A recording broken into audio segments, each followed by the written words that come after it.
Hey alayımın uyumun ay suğday erkemenlemin turkaman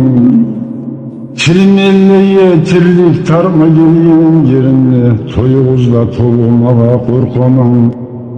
Törüğüzde tömmektey bulup kalganman terik sular taşıp salgan sörünmey Tolgan tübek kemik suyelip toyuğuzla kazak neyi görünmey Ölüm bitmeyin avlakta bulmaz çöl bulmaz Yel üfürse çaykalmayanla köl olmaz Yürekteyin yatlar bilse sır bulmaz Yüreğini teyip çıkmagan söz yer olmaz Yırlardım sizgemen kunuklar yırkap çıgın sögülüğün Yıllanı boyu ciğan yırım tügülüğün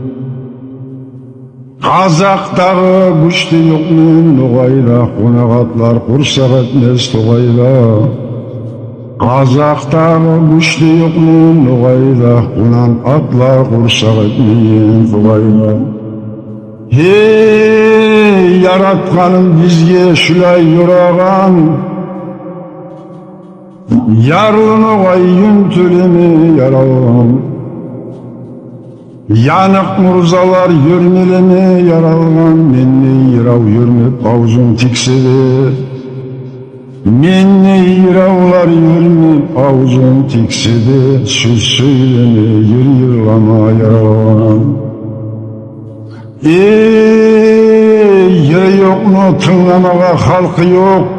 Halkı yok mu erkin ulu eli yok Ellerden elge ersek yırlar elteyin eli izleme koşagan geliyor Ersek beyler elle savut ciğanın Ervallar savut takmayı yapkanlar Savutsuz kalgır kunuk dediler savut etip kazaklı yırın takkanlar